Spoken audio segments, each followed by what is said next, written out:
دوستو، مومی کے لیے ایک نئی مصیبت نازل ہو چکی ہے۔ کہانی کے پارٹ 11 میں دیکھتے ہیں آیا مومی انگوٹھی کی حفاظت کر پائے گی یا نہیں۔ عقاب بار بار جھپٹ جھپٹ کر مومی کے سر پر اپنی چونچ مار رہا تھا تاکہ اس کو اپنی چونچ اور پنجوں سے پکڑ کر اوپر اٹھا سکے، مگر مومی نے بھی اپنے پنجوں سے ٹوبی کی پشت پر اپنی گرفت مضبوط کر رکھی تھی، جس کی وجہ سے عقاب مومی کو تو ہرگز دبوچ نہ سکا، مگر بار بار چونچ مارنے سے مومی کا سر شدید زخمی ہو گیا۔ مومی تکلیف سے کراہنے لگی اور خود پر قابو نہ رکھ سکی، جس کا نقصان یہ ہوا کہ انگوٹھی اس کے منہ سے نکل کر دریا میں جا گری۔ مومی کے لیے تو اب زندگی اور موت کا سوال بن گیا تھا۔ وہ کشمکش میں تھی کہ آیا انگوٹھی حاصل کرنے کی خاطر دریا کے گہرے پانی میں چھلانگ لگا دے، جس میں اس کے ڈوبنے کا خطرہ یقینی تھا، یا پھر خاموشی سے کنارے تک جا کر کوئی تدبیر کرے۔ آخر مومی نے خاموشی میں ہی عافیت جانی، مگر دل ہی دل میں مومی خاصی خوفزدہ اور انگوٹھی دریا میں گرنے سے افسردہ تھی۔ عقاب بھی اس دوران مایوس ہو کر کھلی فضاؤں میں اڑ گیا تھا۔ کچھ ہی دیر میں وہ دونوں دریا کے دوسرے کنارے پر پہنچ گئے تھے۔ ٹوبی نے مومی سے کہا کہ ہم دریا پار کر چکے ہیں، اب وہ انگوٹھی مجھے دے دو۔ تو جواب دینے کے بجائے مومی نے شرمندگی سے سر جھکا لیا۔ ٹوبی غصے سے غرایا اور زور سے دھاڑا، میں نے کہا ہے لاؤ، انگوٹھی میرے حوالے کرو۔ مومی نے انتہائی شکستہ اور رنجیدہ آواز میں ٹوبی کو مخاطب کرتے ہوئے کہا، ٹوبی مجھے معاف کر دو، انگوٹھی مجھ سے پانی میں گر گئی ہے۔ ٹوبی یہ سن کر دھاڑا اور زور زور سے بھونکنے لگا، کیا کہا تم نے کہ انگوٹھی پانی میں گر گئی ہے؟ اوہ، تم نے اب تک کی ہماری ساری محنت ضائع کر دی، اب ہم اپنے مالک کو کیا جواب دیں گے؟ بے وقوف بلی، تمہاری سزا ہے، جاؤ تم پانی میں ڈبکی لگاؤ اور انگوٹھی ڈھونڈ کر لاؤ، ورنہ دوسری صورت میں تمہارے ٹکڑے ٹکڑے کر دوں گا۔ مومی سر جھکائے شرمندہ لہجے میں بولی، ٹوبی غصہ نہ کرو، میری بات سنو، دیکھو جیسے ہم نے کل مشترکہ کاوش سے چوہوں سے ڈرا دھمکا کر کام لیا، اسی طرح کا سلوک ہم دریائی کیکڑوں کے ساتھ بھی کر سکتے ہیں کہ ہمیں وہ ہماری انگوٹھی پانی میں تلاش کر کے لا دیں۔ ٹوبی کو مومی کی بات پسند آئی۔ وہ بجلی کی سی تیزی سے دریا کے کنارے تیرنے والے کیکڑوں کی طرف بڑھا اور یکے بعد دیگرے کیکڑوں کو دانتوں سے پکڑنا شروع کر دیا۔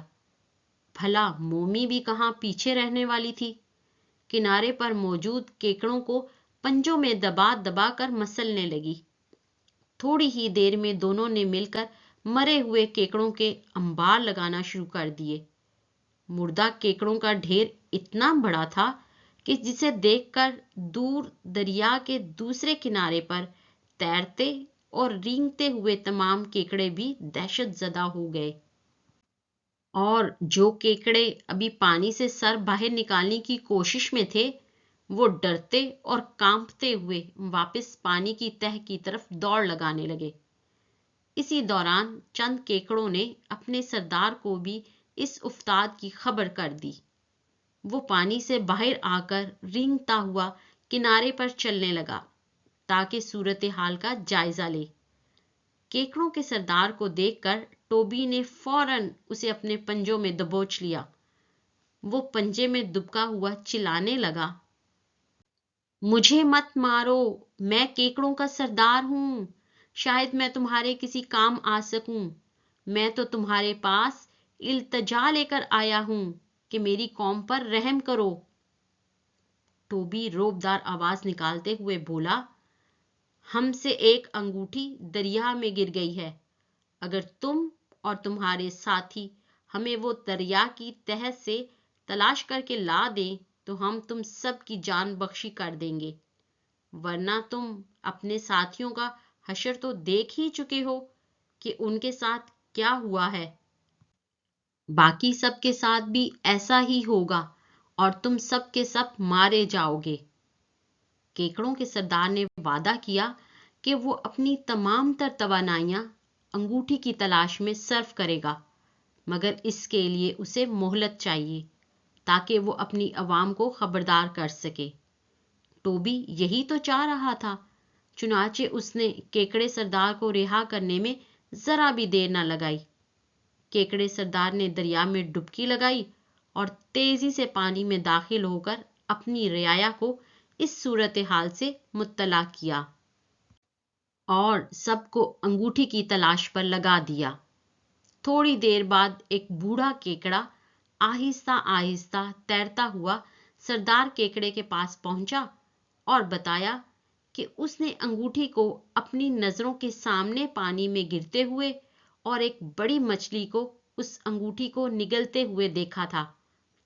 کیکڑے سردار نے اس بزرگ کیکڑے سے مچھلی کی نشانی پوچھی تو بزرگ کیکڑے نے کہا، جناب والا، وہ سنہری اور گلابی رنگت والی بہت ہی مغرور مچھلی ہے، کسی کو خاطر میں نہیں لاتی اور یہاں ہمارے ارد گرد ہی دریا میں تیرتی رہتی ہے اور اکثر ہم پر روب جھاڑنا اس کا پسندیدہ مشغلہ ہے۔ بزرگ کیکڑے کی بات سن کر سردار نے تمام کیکڑوں کو دوبارہ بلایا اور اس سنہری اور گلابی رنگت والی بڑی مچھلی کے پیچھے لگا دیا۔ تمام کیکڑوں نے حکم کی تعمیل کی اور برق رفتاری سے سنہری رنگت والی مچھلی کی تلاش میں دریا کے پانی میں ہر طرف پھیل گئے۔ انہیں زیادہ تگ و دو نہ کرنی پڑی اور انہوں نے جلد ہی اس سنہری اور گلابی رنگت والی مچھلی کو ڈھونڈ نکالا۔ تمام کیکڑے مچھلی کے قریب سے قریب تر ہونے لگے اور ایک دائرے کی صورت میں مچھلی کو گھیرے میں لے لیا۔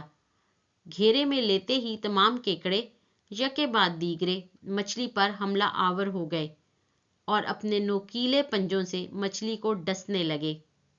مچھلی بیچاری ان لاتعداد کیکڑوں سے بچنے کے لیے ادھر سے ادھر غوطے کھانے اور گھومنے لگی، مگر کیکڑے اس کو کیسے چھوڑ سکتے تھے؟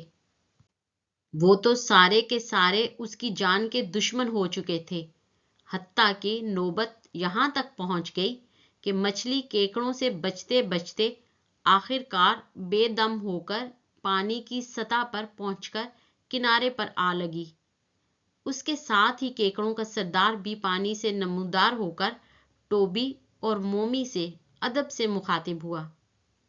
اے خشکی کے عظیم جنگجوؤں، یہ رہا آپ کا شکار، اسی نے آپ کی انگوٹھی نگلی ہے۔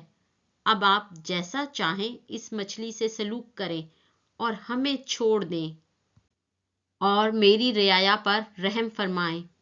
اگر مجھے حکم ہو تو کیا میں آپ کی طرف سے اپنی قوم کو خوشخبری سنا دوں کہ آپ نے ہماری جان بخش دی ہے؟ ٹوبی نے اس بات میں سر ہلایا، جس پر کیکڑوں کے سردار نے خوشی سے پانی میں ڈبکی لگائی اور تیزی سے تیرتا ہوا اپنی قوم کی طرف بھاگا کہ وہ انہیں خوشخبری سنائے کہ سنہری مچھلی کی قربانی دے کر اب وہ سارے محفوظ ہیں۔ دریا کے کنارے کھڑے ٹوبی نے کیکڑوں کے سردار کے جانے کے بعد کنارے سے لگی بے سدھ مچھلی کو پانی سے نکال کر مکمل خشکی پر کر لیا تاکہ وہ کنارے سے پھسل کر پانی میں نہ چلی جائے۔ خشکی پر آ کر مچھلی تڑپنے لگی، قریب تھا کہ وہ اچھل کر واپس پانی میں چلی جائے کہ ٹوبی نے اس کی دم کو اپنے دانتوں سے مضبوطی سے پکڑتے ہوئے اسے مکمل طور پر قابو کر لیا، جس کی وجہ سے مچھلی زیادہ دیر تک مزاحمت نہ کر سکی اور دم توڑ دیا۔ کہانی جادو کی انگوٹھی کا لاسٹ پارٹ 12 دیکھیے اگلی ویڈیو میں۔